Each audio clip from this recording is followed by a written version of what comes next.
Welcome to the Conscient Conversations podcast. I'm Nigel Stevens, and in this podcast I interview key people working in the data center, technology and telecommunications industries. We discuss their stories and get their insights on the rapidly changing technology landscape.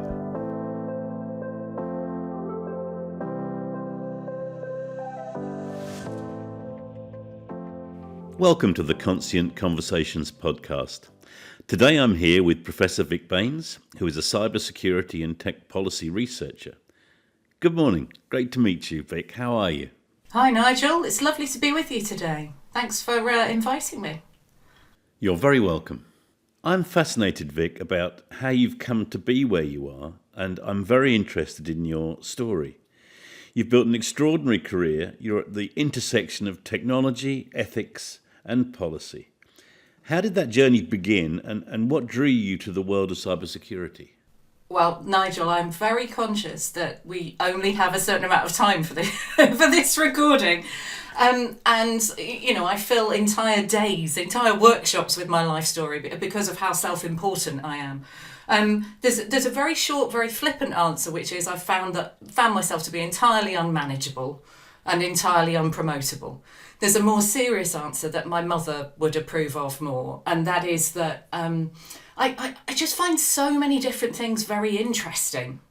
And there's always, particularly in technology, we wake up to a new news story every single day, don't we? A new cyber breach or a new policy controversy or new advances in a particular form of AI. So I've never got bored in this space. How I got there, okay, it's a little bit of an unorthodox route. A classics PhD on Roman poetry is not the obvious starting point to be working in cybersecurity and on tech policy.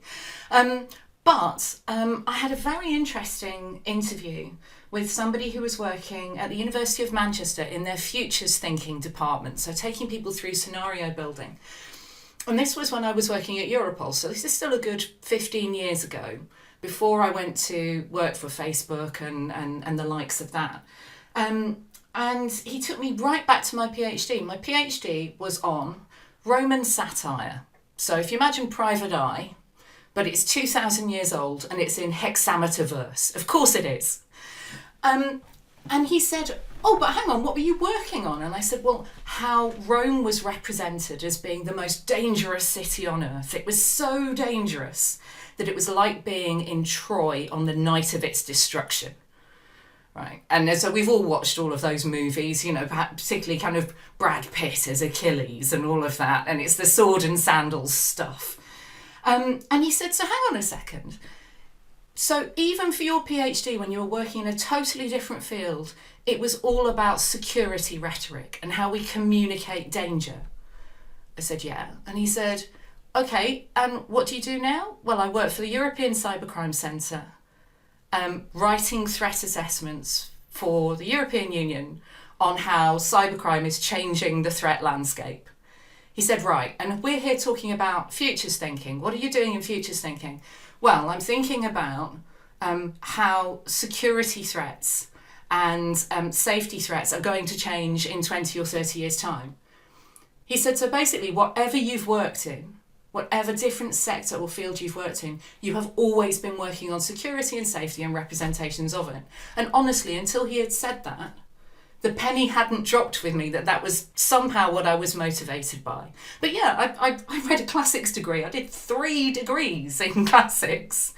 Came out of that and thought, okay, now what? And I just randomly in my local newspaper saw an advertisement to be an intelligence analyst. And I went for that. I didn't even know what that was, right? Because we didn't have a pipeline through to intelligence analysis in law enforcement. I went for that job. I became a drugs intelligence analyst in Surrey Police.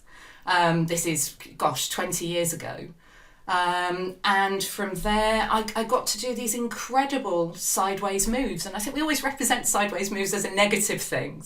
Hence my flippancy, that you get moved sideways onto a special project if you're useless at what you do or if you're a pain in the backside to everybody else. For me, it was an opportunity to get to learn something new. So I was seconded onto a mobile phone live trace missing persons investigation. And that was how I got the skills to do, data analysis of telecoms. And, then I became, Vic's the phone person, so we can put her on cybercrime. Vic understands IP addresses, so we can get her doing that data. And so from there I ended up in what's now the National Crime Agency, what was then the Serious Organised Crime Agency, in their Child Protection Command. So then when I moved to Europol, I was the person who understood cybercrime and online safety. So then I said, well, okay, why don't we do a new EU threat assessment, which is still going now, which I'm very proud of being the person who originated that. And then from there, having been the person in the European Cybercrime Centre who helped to set up that threat analysis function, but also strategic outreach to all of those telecoms companies, apps, platforms, etc., the big 4, big 5 tech companies, it was a natural step to say, well, why don't I be the person in Facebook that manages all of those relationships with law enforcement? So the people that previously had been my colleagues then effectively became my clients for things like data requests, flagging safety concerns, policy issues. And that took me then into that much wider tech policy space.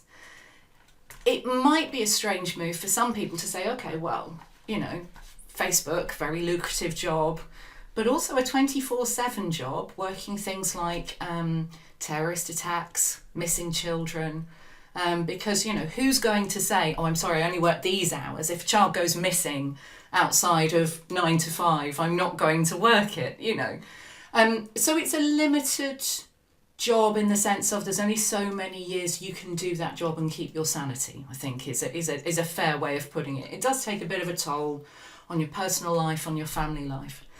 And I also noticed this gap at the time, round about 2015, 2016, between what tech companies were saying about safety and privacy and cybersecurity and what governments were saying about those issues and about who was responsible for them. And almost to the point where you could see tech companies and governments, firstly, briefing against each other, and secondly, talking past each other in a way that it didn't always seem to involve the users of those services. So if we take an issue like something like end-to-end encryption, it's a key hot button issue. Should our messages be private? And under what circumstances should governments be able to access those messages? Should companies be able to access those messages? Very rarely do we actually ask people what they think about that. And I think the assumption is made that they're not smart enough, technically, to understand how encryption works, for instance. And so in 2017, I decided to take a step back, go back to research, and rather than working on Roman poetry, to be able to say, okay, well, how does this gap exist, and why don't we involve members of the public in this? So I wrote a book all about how we communicate security issues and danger, and how we frame that, particularly how we frame that in the wider concept of technological developments, the history of technophobia and the like. And round about that same time, I was put in an extraordinary position where I could be a Gresham professor and directly engage with the public on these issues. So, it's been a fantastic journey in the sense of I've always had something really, really interesting to think about. And I suppose having worked in lots of different sectors means that I can appreciate the different perspectives. I totally understand, for instance, why governments want access to people's private messages. I also totally understand the imperatives of big tech companies. And so I like to think that I have a bit more of a holistic appreciation of some of these knotty problems, some of which, are the like that we haven't had to face before. Yeah, indeed. Indeed, you mentioned a ton of things there, but one thing stood out for me, and this may be a very, very obvious question, but I'd love to hear your answer. we hear more and more all the time about different cyber threats from different states, from criminals. We've seen it affect us with Marks and Spencers and all these kinds of things. Why has it got so much worse? Now that's interesting, because I think it presumes that it has got much worse. Now, and that's not to minimise the scale and the extent of the threat at the moment.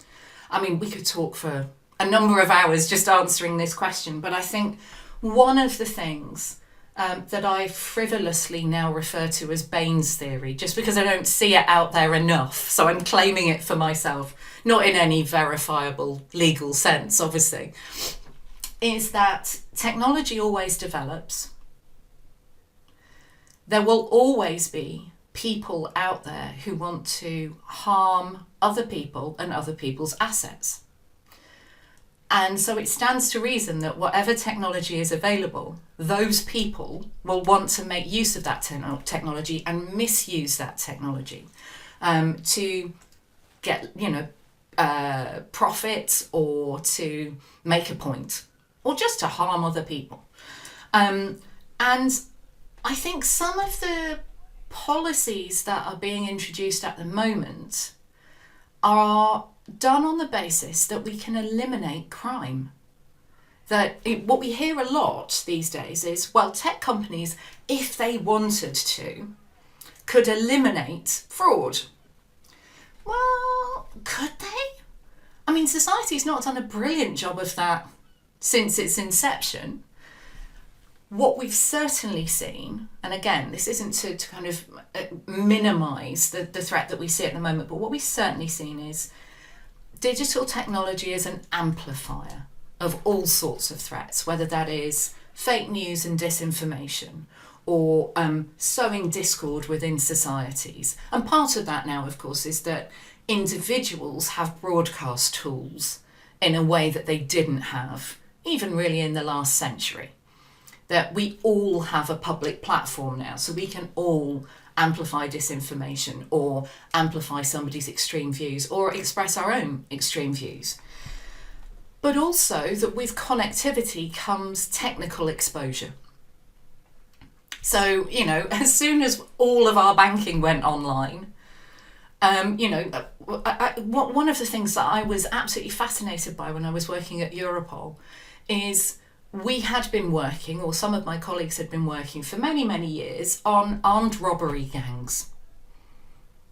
Jewellery robberies and the like. Now, these things do still happen.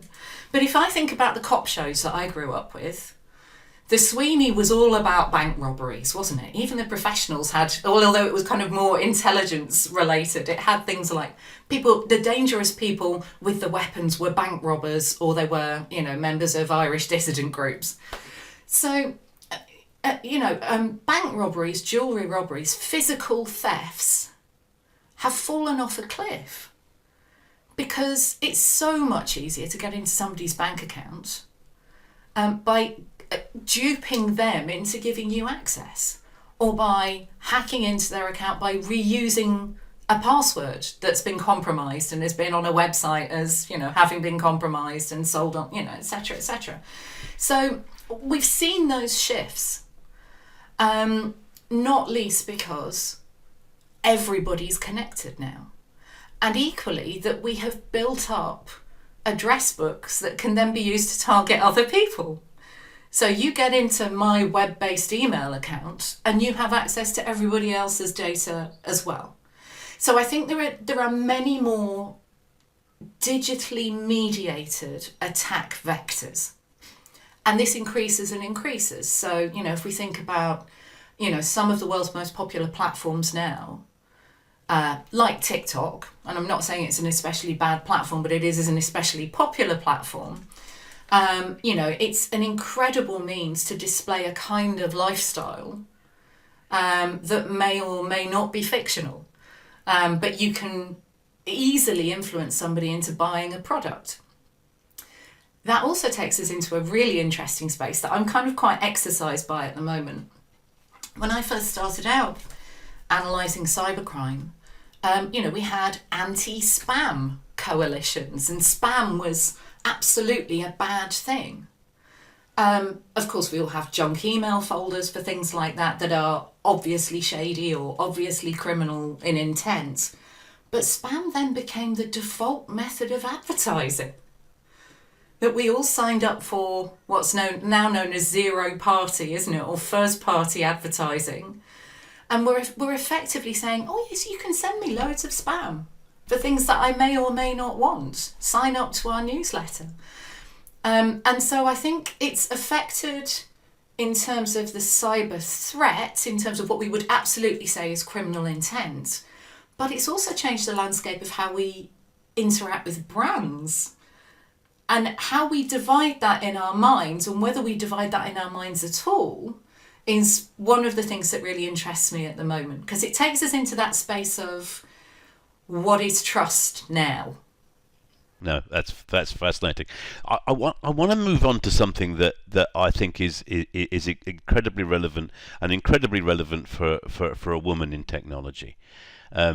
It's been so male dominated. I mean, I'm a good bit older than you, but in my entire career I've been surrounded by men of a similar age doing the same things, and I'm very interested in what challenges you've faced as a woman building a significant leadership role in cybersecurity, and I hope that you've seen some changes over time, but I'm very interested to hear. Thank you very much for asking that as a question rather than telling me, because actually one of the most significant experience I've had in that respect was, and I won't name any names because that would be unkind, but I was in a situation in one job that I had where I felt I was being treated unfairly because I was doing more work than somebody else and they were getting the credit for it. Now, that's not necessarily a gendered thing. I think many of us have been in that situation. And I was explaining this to a former boss of mine, and who happened to be male.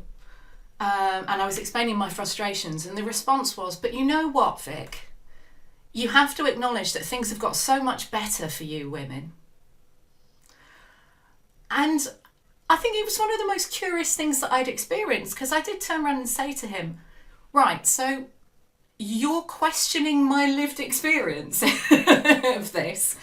And I think that's quite a curious thing when it comes to being a woman in a particular industry, whether that's tech, whether it's law enforcement. You could call that kind of a double whammy in a way, to go, into law enforcement, then into tech. But I would think about, other protected categories. In how many other circumstances would someone feel it was okay to listen to someone's actual experience and then tell them that that was invalid and they weren't right about it? Imagine getting away with that with, someone because of their ethnicity or any particular disability that they had. But we seem to think it's kind of all right to do that with women, and to do the whole kind of calm down dear routine. This is something that I still experience. I still chair meetings where someone will shout me down and tell me my own business. So I think it absolutely has improved in terms of access to the industry. And when I've been teaching at universities and doing external examining at universities, I am hugely encouraged that there are hundreds and thousands of young women coming through on cybersecurity degrees. I think this is fantastic. In your question, you referred to my leadership role, and that's hugely flattering, and thank you very much for that. Whatever leadership role I have, and you might call it, thought leadership or something like that, what it isn't is a formal leadership role. I am not a chief information security officer in the cybersecurity industry or in a bank or a VP of anything. And that's because of all of those sideways moves that I've made. I've had to create my own brand and create my own career. At times that's been frustrating because, you can go into a meeting, and as has happened to me some years ago, to go into a meeting, and definitely because I was the only woman in the room, I was asked to take the notes. I mean, thank goodness I wasn't asked to make the tea. But there is still that presumption, I think, that if you come in, you'll be the nice cooperative one that will make everybody feel nice and warm and fluffy so that they can do their big manly things, deciding, issues that you're probably the expert on, but never mind. I was wanting to say it's hard to believe that, but I'm afraid it isn't. It isn't. And I worry about this sometimes because, for instance, if there's a young woman listening to this who's thinking about whether this is the industry for them, I don't want to put them off. But, in the last few years, I've been at conferences where, certainly in one case, I was asked to step out and coach a young woman onto the stage who was due to speak, but had had a crisis of confidence because she felt so intimidated by the people in the audience. It was largely a male audience. And I do have advice for those people. And it is, you will always be the most knowledgeable person in the room about the thing you work on and the thing you've been asked to speak about. So it really is about encouraging everybody starting out in the industry, but particularly women, to, a business coach would say, to occupy space, to give themselves permission to take up space and to say, no, do you know what? I know about this stuff. And I'm quite fortunate in that, my education was such that I was the second female head prefect at quite an established boys' school. And the first female head prefect, it was generally agreed that she had not been up to snuff. So there was all to play for here. So at age 17, I came in and went, right, this is how we're going to do things. And I was given permission to do that. You only need one experience like that, and you can feel entitled to just the right level and in just the right way. But I also see it as a duty. And I suppose this is where the leadership role comes in. I see it as a duty to represent. We joke amongst us. There are a few of us who keep getting asked to do the TV and radio, keep getting asked to do the keynotes at the conferences. And we will be told quite openly, and I don't think it's such a bad thing, they'll say, we wanted a woman. And that's great. But it does mean, and I'm exaggerating here, but it does mean there's pretty much only 5 of us in the country that keep doing all of these speaking gigs, because there aren't many visible women. We are starting to see women come up into leadership roles in tech, in cybersecurity. But what we see is that a lot of them get stuck at middle management level. They fall out of love with it for various reasons. Or, because they need a career break and it's going to be difficult to come back. All sorts of things. But I do feel that if we're not seen, we can't then expect everybody else to stand up for themselves and speak up for themselves. Yeah. No, thank you. Very much what I expected to hear, but quite distressing in many ways. Thank you for that.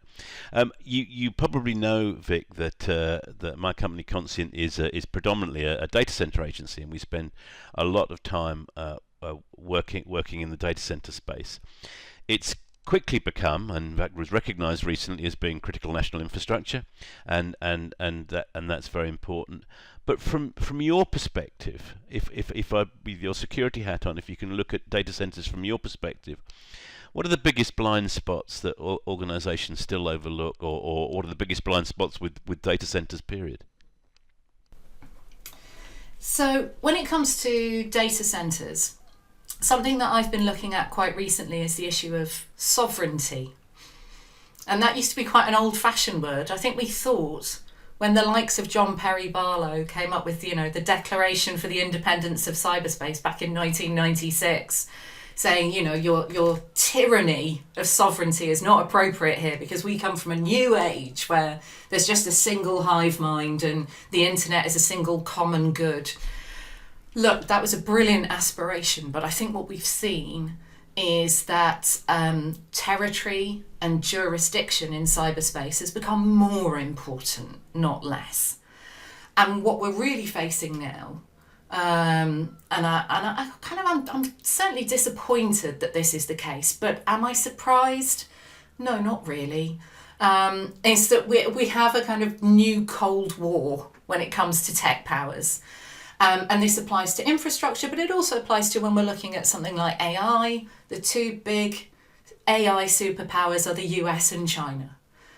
So it is no coincidence that Trump, in both of his administrations, but also Biden to a certain extent, has redefined China as a national security threat and tried to get other countries like the UK, EU countries to designate it as such as well. So this idea that, we've got two poles in the tech world now. It's not Russia anymore, although they do like to make mischief in the cybersecurity world. But certainly, the US-China polarity. And I think, what we saw with the internet as a whole, but particularly also with infrastructure, is that we built first and then we thought about the security consequences later. Because the tech was developing at such a speed. And all of a sudden, other technology was becoming obsolete. So you had to kind of race to put in the hardware, for instance. And then there were some considerations over, one, what if we have Chinese components in our 5G infrastructure? Is that actually a security risk? What kind of security risk is it? Is it espionage? Is it theft of R&D? Or is it just poor security standards? And hence all of that to do around the 5G infrastructure in the UK, US, EU a couple of years ago and ongoing, of course. I see the same developments in terms of data centres in that for the last 10 or 20 years we've been fairly happy, or lots of people have been fairly happy, to have large US-based technology companies and to a certain extent Chinese-based technology companies hosting their data, processing their data. But what we've also seen with some of these national security concerns is concerns specifically over, okay, where is that data processed? And particularly where we've had the explosion in the cloud market over the last 10 years, I would say. I know we still talk about it like it's new, but let's go back at least 10 years on this one. What we found from an investigative and a law enforcement perspective, and that folks like the Council of Europe drove work on in the last few years, has been, okay, if you're a police officer trying to investigate a crime that's happened on the internet, how do you even know what country to ask? Because you can go to a company and they will say, oh, sorry, but that data's not stored here. Okay, can you tell me where it's stored? No, it's in the cloud. So we have this strange sense of outsourcing what used to be on our premises. We would store data ourselves. We would process data ourselves. And now more and more of the business of tech, both data centers, infrastructure, but also, software, is held somewhere else by somebody else. And the knock-on effect of that from a security perspective is that inevitably we're seeing more supply chain attacks, we're seeing more third-party attacks. If we're thinking about some of the big cyber attacks over the last few months even, we mentioned Marks and Spencer. I'm not a genius in this space, I'm just someone who's quite long in the tooth and been around several cycles of these kinds of cyber attacks. And somebody, said to me, what do you think it is? And I said, I bet you it's a supply chain attack. I bet you they've outsourced something to somebody else. And this is what we see time and again. Now, regulators around the world are not oblivious to this. So although we want to think about blind spots, actually, I think it's an area that just needs re-emphasizing. So under the Biden administration in the US, he introduced this thing called the Software Bill of Materials. And I love this idea because for the first time it introduces the concept of if you purchase a piece of software from anybody, it has to have something akin to an ingredients list, really, with the provenance of where the different pieces of that software come from. So that, if a piece of that software comes from Taiwan, you actually know about it. Because, what do we know about how data processors and how any company has to regulate its own cybersecurity? It's that the bottom line is they are responsible for it, not the people they outsource to. It's no good when you have a data breach to say to your national, data protection regulator, oh, that wasn't my problem because I outsourced it. The buck still stops with you. And we also see that in the European Union as well with the piece of legislation called the Digital Operational Resilience Act, DORA, the cute acronym for short. And that's precisely about that as well. It's knowing where the tools that you are using come from.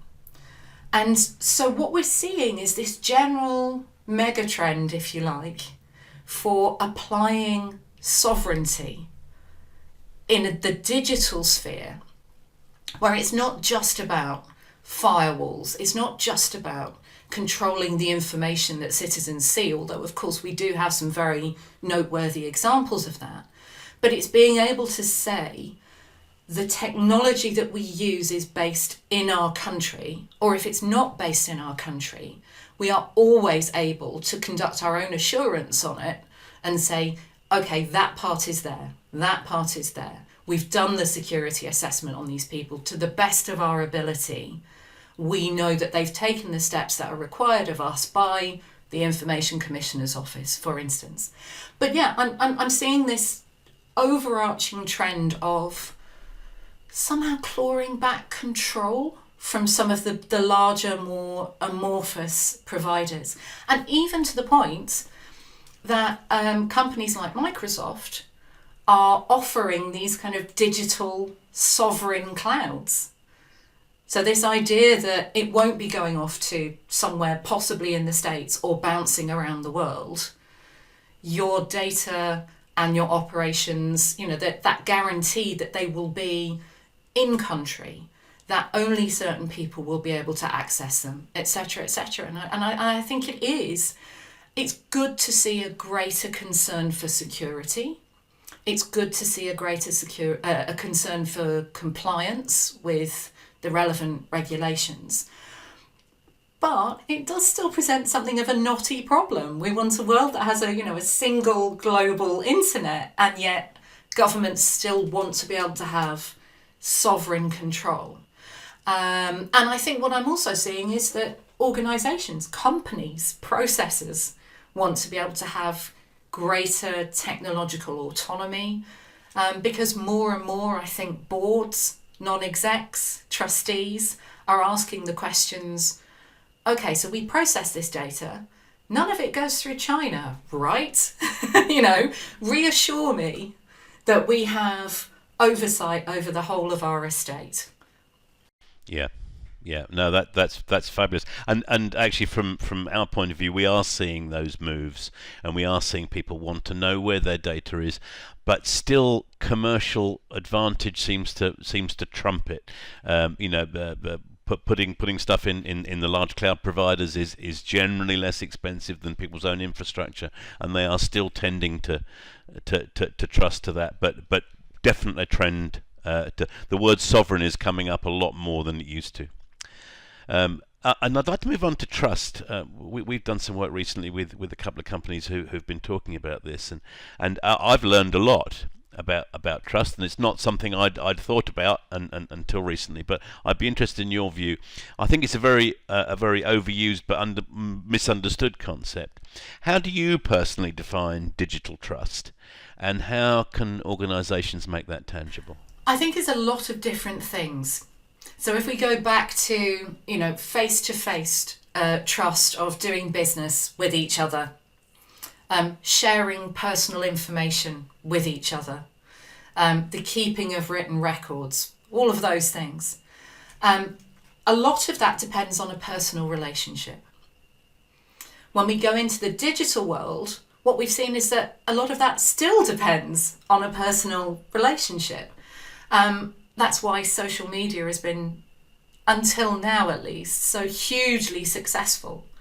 But also why the sharing of fake news has been so hugely successful as well. Because when you're in your friendship network on a particular app, you trust the people who are in that network with you. You're less likely to question their motives, the source of the information, etc., to the point that we've actually had to train people to be suspicious in those spaces.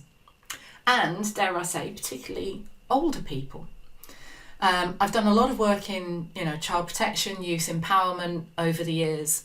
And we've spent a lot of money and a lot of time and effort on that. And that is absolutely right and proper. It's great that we've done that. I do think we have neglected older generations.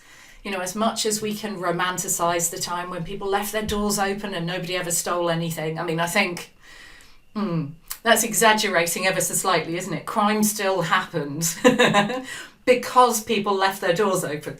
But at the same time, I think there is a trust hangover there, if you like. That particularly with older generations, if they get a call from somebody saying it's your bank or it's, your IT provider, they are much more likely to fall for it.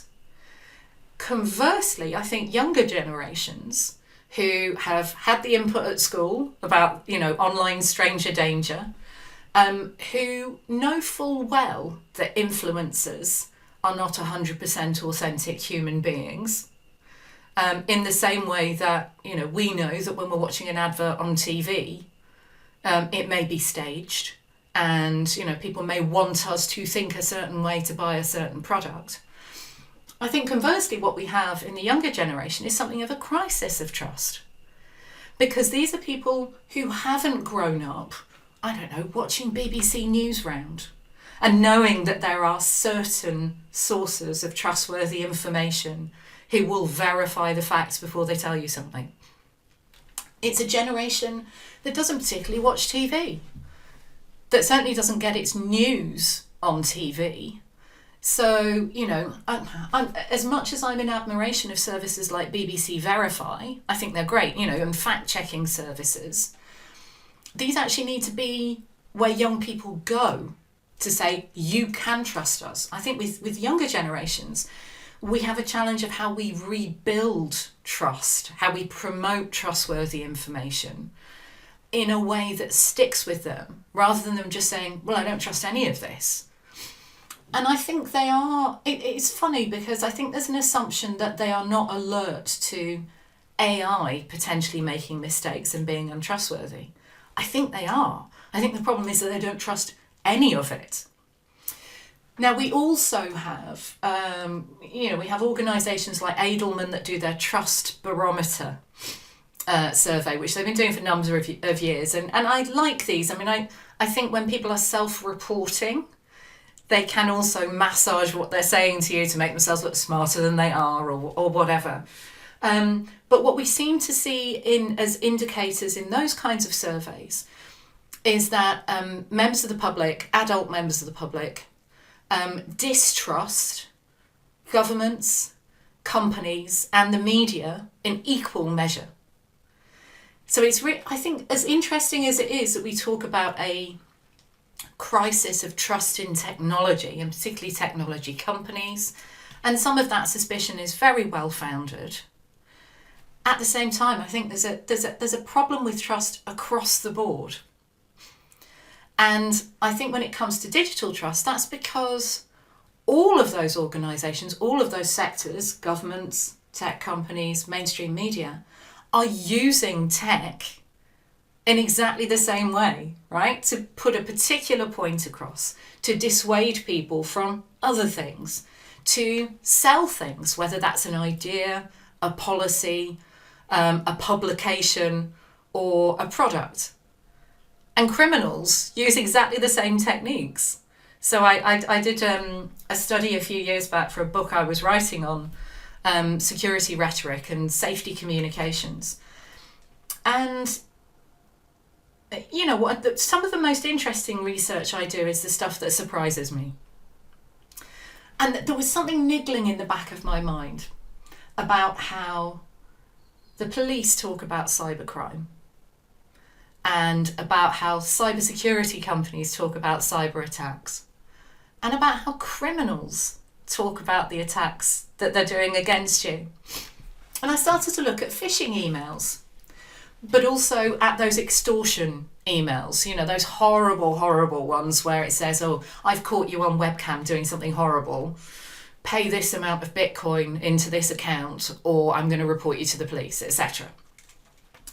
And even in some cases, when I was working at Europol, posing as the police on the pop-up screen and saying, you need to pay this fine for doing something hideous.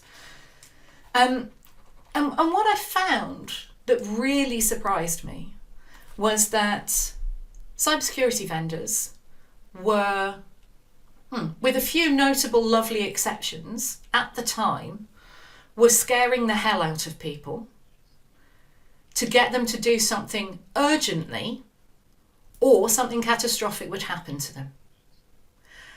And law enforcement were representing the threat in exactly the same way and saying, you need to do this, you need to protect yourselves, or something catastrophic will happen.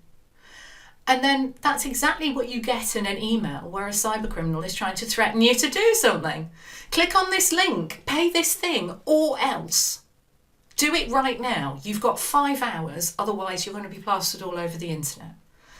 And I thought, that doesn't help anybody. What we actually need to do is explain to people what is going on, how their data is being used. In the case of technology companies. So for me, I think, there's some great principles that are developing for artificial intelligence. The OECD have got some lovely principles that, because they're an international organisation, a lot of countries are happier to sign up to, and lots of companies are happy to use these principles. And I don't favour one set over another beyond the fact that what the good principles for technology and for digital trust emphasise are 3 things. Of course, I'm attached to safety and robustness, but transparency, accountability, and explainability. And actually, when we think about offline trust, old-fashioned trust, it's about being open and honest with somebody. It's about not hiding something from them. It's about being accountable in the sense that if you make a mistake, you own up to it. And it's also about giving them the benefit and the respect of assuming that if you explain something to them, they will understand it. The challenge we have, I think, in a lot of different areas of technology is that we assume that ordinary people can't understand the technology. And I think this is part of what we're struggling with AI at the moment is, yes, there are some genuine concerns, well-founded concerns, about how well even experts are going to be able to understand and explain what artificial intelligence, particularly generative AI and machine learning, is rapidly doing. So it's keeping the human in that loop. But when it comes to public engagement and civic discourse, policies are being made right now, and it's not always being very well explained to members of the voting public what's at stake and what actually this technology can do and does do, and just as importantly, what it's not capable of right now. And as you will know, there's a lot of hype in the tech world. There is absolutely. I think that's fascinating, and we've said for a while that we think that that people who are selling cybersecurity solutions are selling a fear-based sale. It's a completely fear-based, and you're right. Every single dimension of anybody being talked about it is based on fear. But we'll drop that one to move on, if I may. Particularly, I'm interested in the impact of AI. I mean, AI has revolutionised several things and many things in a very, very positive way. We know that governments are racing to regulate that and to understand it. I'm interested in its impact on security in general, and I'm very interested in what I call the unintentionally fake, and that is see AI drawing conclusions from many different sources of information, some of them fake in the first place, and perhaps even amplifying that. But I'd be very interested in your take on that. Gosh, there's so much to talk about there. So one of the things in the security space that we do time and time again is we talk about an arms race between the good guys and the bad guys. And I think certainly what we are seeing more of on the market in cyber is automated defence, automated incident response, automated incorporation of threat intelligence and the like.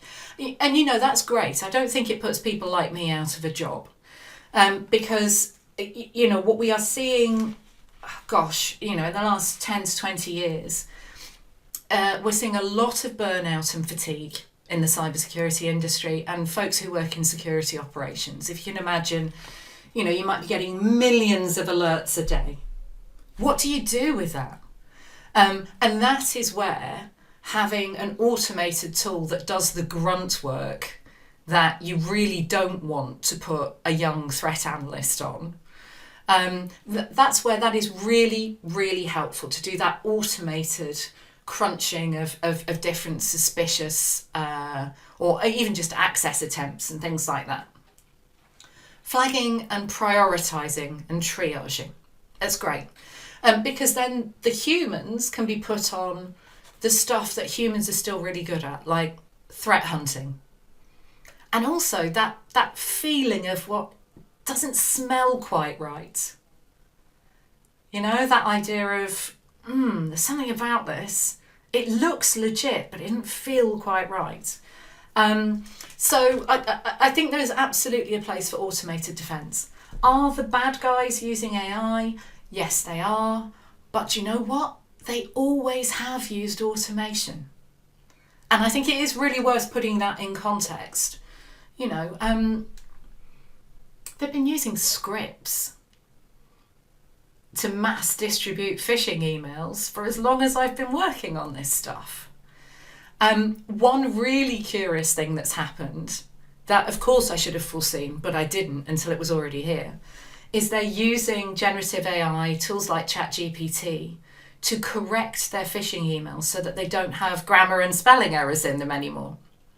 And that was one of the ways that we used to train people to say, if the English doesn't look right, if they're pluralising words incorrectly, or if there's, something a bit clunky, now you can write a more convincing phishing email, which means in terms of hardening the human defences, preventing people from clicking on stuff and kind of building their spidey senses, we're kind of losing that ability to do that now. So it really isn't much more about getting them to look at email headers and all of the kind of more technical and process side.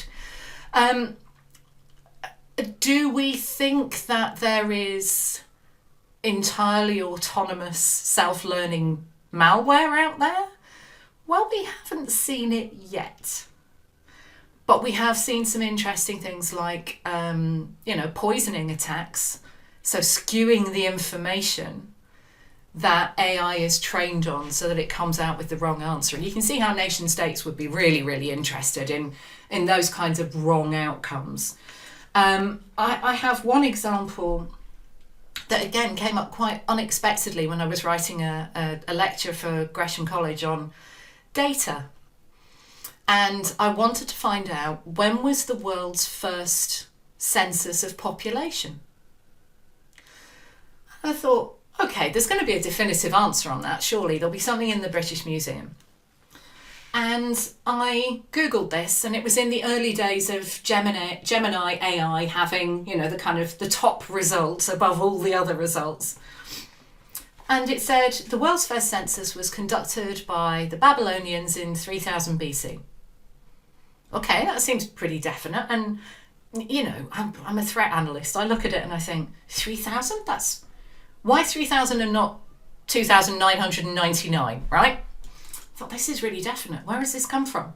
So then you follow the links through and it takes you through to the UK Office for National Statistics, the Australian National Statistics Office, a US NGO that works on statistics and population, blah, blah, some really official sources. I dug down into those official sources because that's what I'm trained to do. I don't want to be telling the world on YouTube that this is actually the case unless I've been able to verify it. So I'm clicking through all of these links. They all refer to each other. And it took me 8 hours to find out this answer. Don't worry, I don't get paid a lot of money for this. It's a good return on investment. When I finally did this 8 hours of research, at the end of that 8 hours, I found in a book that someone who had been the first chief national statistician in Australia in the 1920s had just guessed,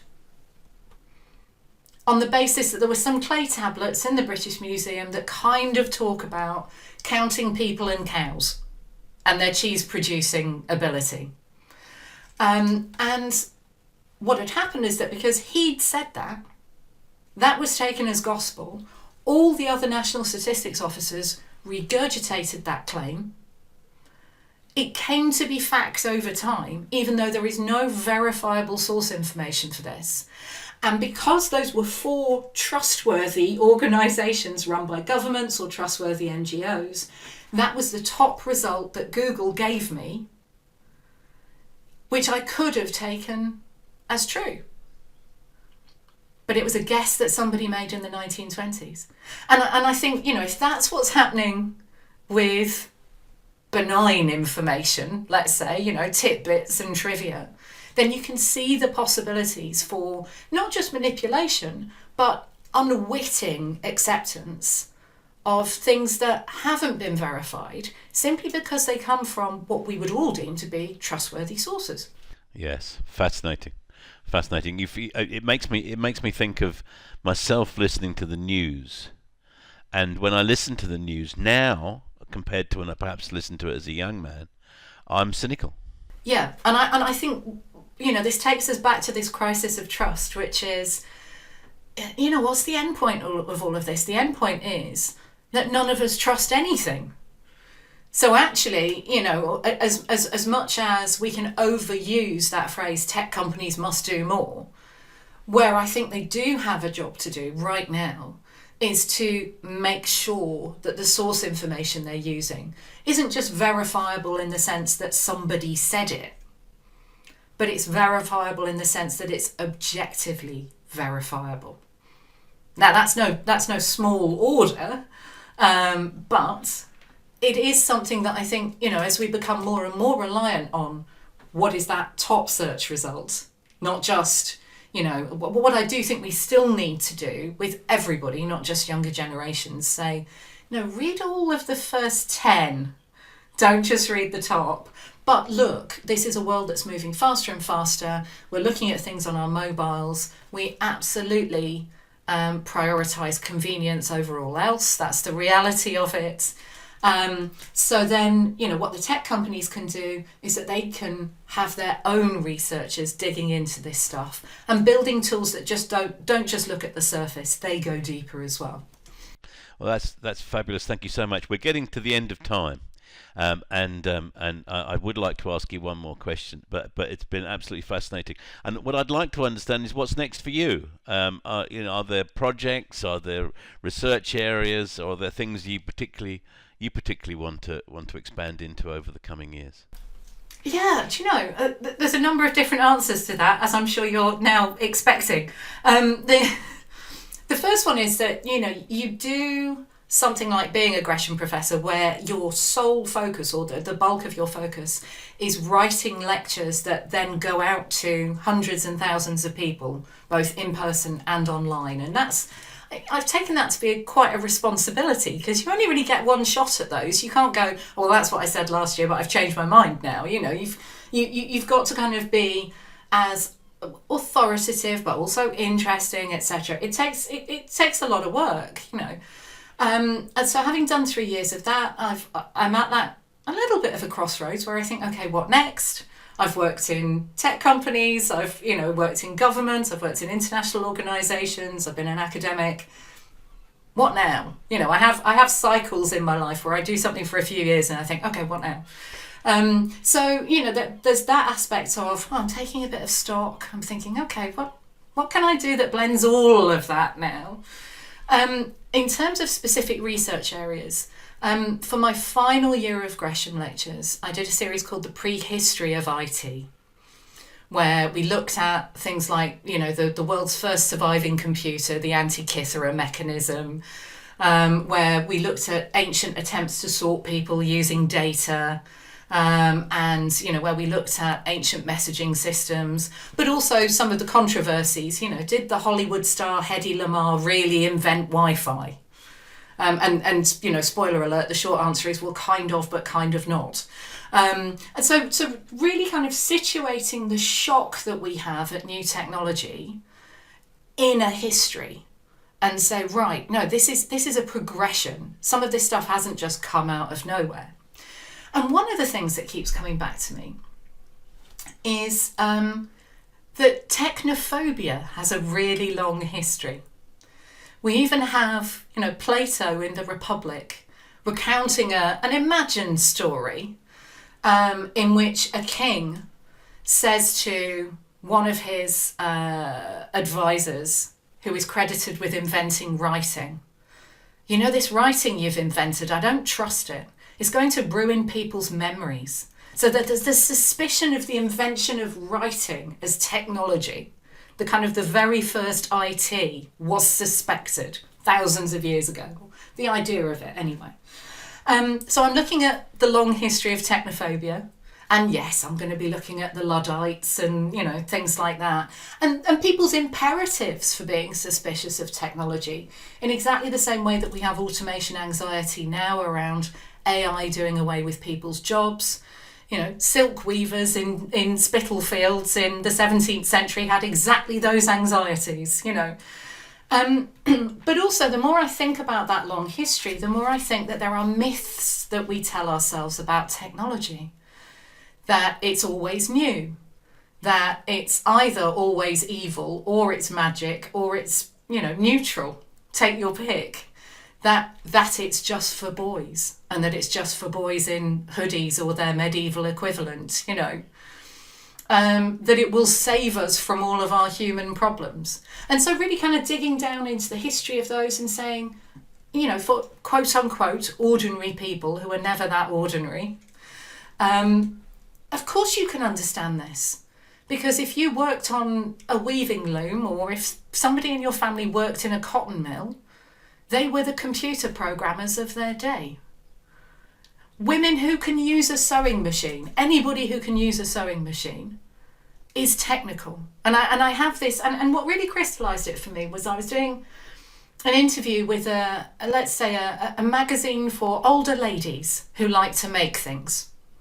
And the woman who interviewed me said, now you need to explain this in really basic terms because I'm not technical and none of our readers are. I said, whoa, hang on a second. I will absolutely explain it in accessible terms that everybody can understand. But I object to anybody saying I am not technical, given that your magazine gives away dress patterns and knitting patterns, and that the people who read your magazine have probably managed household budgets for most of their adult life. So I'm quite militant about showing people that they can understand technology, and that will keep being my trajectory in some form or other, I think. Yeah, absolutely brilliant. Well, thank you so much, Vic. It's been an absolute pleasure talking to you. I didn't think for one moment I'd get an education on classics and history as well as cybersecurity, but it's been fascinating, and hopefully maybe have you back at some time. You'd never know, but it's been brilliant talking to you. Thank you so much for spending the time with us. Absolutely, and likewise, thanks so much for inviting me, Nigel. No, you're welcome. All the best. Thanks a lot.